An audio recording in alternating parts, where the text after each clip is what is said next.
Eh, Assalamualaikum warahmatullahi wabarakatuh. Pada kesempatan kali ini, di sini kami akan mengangkat topik tentang studi optimasi produksi bahan bakar cair dengan pemanfaatan limbah ban bekas menggunakan metode pirolisis dengan penambahan katalis zeolit. Dengan dosen pembimbing 1, Ibu Oki Putri Prastuti STMT, dan juga dosen pembimbing 2 ada Bapak Fandi Angga Prasetya SSI MSI. Next. Perkenalkan, nama saya Hilal Afindra Marlianto dan teman saya Muhammad Ivandio Karisma dari Prodi Teknik Kimia UISI Angkatan 2017. Adapun beberapa outline pembahasan pada seminar kali ini, yang pertama ada latar belakang, kemudian ada rumusan masalah, selanjutnya ada tujuan, kemudian ruang lingkup, dan yang terakhir ada metodologi. Next. Untuk yang pertama adalah latar belakang.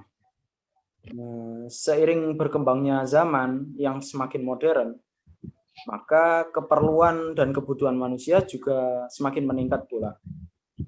Dengan pola pikir yang semakin modern pula, maka di sini manusia saling berlomba-lomba untuk pemenuhan kebutuhan tersebut dengan membangun pabrik dan juga industri terkait hal tersebut. Akibatnya, jumlah perusahaan dan industri yang ada mengalami peningkatan yang cukup pesat, tak terkecuali juga industri otomotif dan juga industri ban. Next.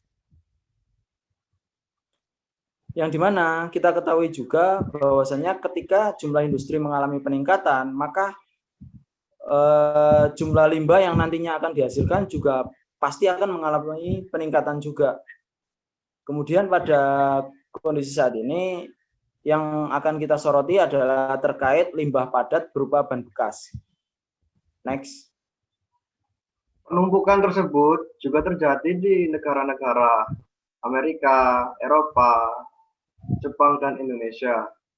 Di Indonesia sendiri, limbah ban mencapai nilai 11 juta ton per tahun. Karena limbah ban bekas yang sulit terdegradasi oleh alam dan juga memerlukan ruang yang cukup luas dalam penimbunannya, penumpukan limbah ban tersebut menyebabkan suatu masalah. Melihat kondisi dan potensi yang ada, maka dari itu kami berinisiatif dengan mengolah limbah ban bekas menjadi bahan bakar cair menggunakan metode pirolisis. Berikut adalah penelitian terdahulu dengan topik yang sejenis, yakni pemanfaatan limbah ban bekas sebagai bahan bakar cair dengan metode pirolisis. Yang pertama ada penelitian dari Susila Arita dan kawan-kawan tahun 2015 dengan judul proses pembuatan bahan bakar dengan memanfaatkan limbah ban bekas menggunakan katalis zeolit. Kemudian yang kedua ada Sri Gati Utomo dan Joko Winarno tahun 2015 dengan judul studi karakteristik dekomposisi termal temperatur tinggi ban bekas untuk mendapatkan bahan bakar gas alternatif. Selanjutnya ada Andi Erwin Eka Putra dan kawan-kawan tahun 2016 dengan judul produksi bahan bakar ramah lingkungan melalui proses pirolisis limbah ban. Selanjutnya ada Muhammad Roy Trihandono tahun 2017 dengan judul penelitian pembuatan bahan bakar cair dengan memanfaatkan limbah ban bekas menggunakan katalis dari limbah bekas perengkahan minyak bumi PT Pertamina RU3 dengan metode pirolisis. Kemudian yang terakhir ada Nana Suyana dan kawan-kawan tahun 2019 dengan judul penelitian pengaruh katalis zeolit alam terhadap pencairan limbah ban dalam kendaraan bermotor roda 2 menjadi bahan bakar cair. Next.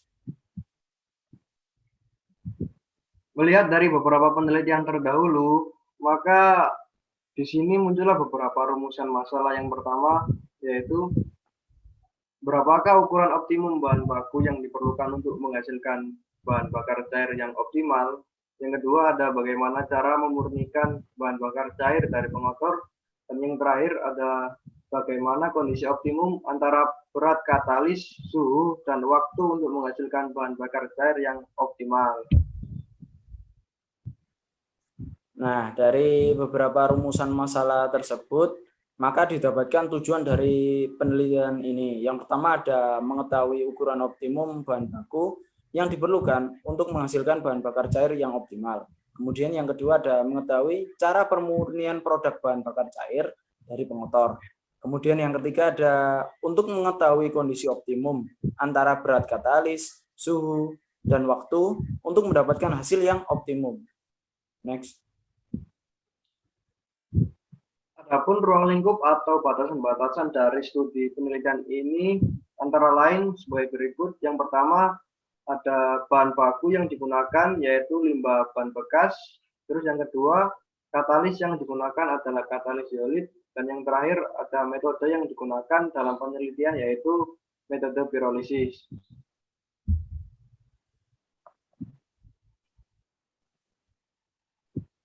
Berikut adalah kandungan bahan baku, yakni bahan bekas yang mengandung beberapa komponen, antara lain karet alam, karet butadin, butil karet, karbon hitam, ZNO, oil atau naften, kaolin atau kalsium, dengan persentase bisa kita lihat pada tampilan slide berikut. Next. Selanjutnya ada metode yang digunakan dalam produksi bahan bakar cair. Yang pertama ada metode pirolisis. Metode pirolisis yakni perengkan atau cracking dengan bantuan panas dalam kondisi bebas atau sedikit oksigen, dengan tujuan untuk mengurai senyawa organik dari suatu bahan menjadi produk padat, cair, dan gas dengan melepaskan ikatan bahan-bahan anorganik yang terikat. Ada beberapa faktor yang dapat mempengaruhi proses pirolisis. Yang pertama ada waktu, yang kedua ada ukuran bahan baku, selanjutnya ada suhu dan juga massa bahan baku. Next. Untuk metode yang kedua ini ada metode distilasi. Distilasi sendiri merupakan sebuah metode yang dipakai untuk memisahkan bahan kimia berdasarkan perbedaan kecepatan dan kemudahan menguap serta volatilitas bahan. Dalam proses penyulingan, campuran zat dididihkan hingga menguap. Lalu uap tersebut dikondensasi ke dalam bentuk cairan. Next. Kemudian ada proses pembuatan bahan bakar cair. Yang pertama ada penyiapan bahan baku. Di sini bahan baku yang digunakan yaitu berupa limbah ban bekas dan ditambahkan dengan katalis. Kemudian yang kedua ada konversi bahan bakar, di mana proses konversi terjadi pada proses pirolisis bahan baku. Kemudian yang ketiga ada pembentukan produk. Proses pembentukan produk ini terjadi atau terbentuk pada proses kondensasi gas hasil proses pirolisis. Selanjutnya adalah diagram alir penelitian. Yang pertama adalah penentuan topik penelitian, kemudian dilanjutkan dengan penjabaran topik, yang kemudian ditindaklanjuti dengan pengumpulan jurnal yang relevan terkait dengan topik. Setelah pengumpulan jurnal, kemudian pengecekan atas kesesuaian jurnal dengan topik yang kita teliti.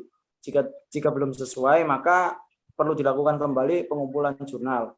Jika sudah sesuai, maka dilanjutkan dengan mendownload atau mengunduh jurnal dan buku yang dapat menunjang penelitian. Setelah mendownload, kemudian dilanjutkan dengan melakukan review jurnal dan juga buku yang telah diperoleh sebelumnya, kemudian melakukan analisis dan mendapatkan hasil dan kesimpulan. Setelah memperoleh hasil dan kesimpulan, maka dapat dilanjutkan dengan penyusunan laporan.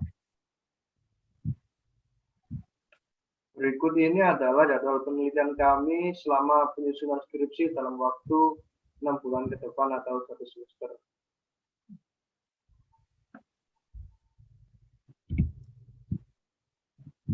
Sekian dari kami. Apabila ada salah kata, kami mohon maaf yang sebesar-besarnya. Wassalamualaikum warahmatullahi wabarakatuh. Ini kita stop. Di kundur ya. Pirang menit, Bud? Aisyah, aku di stop recording terus di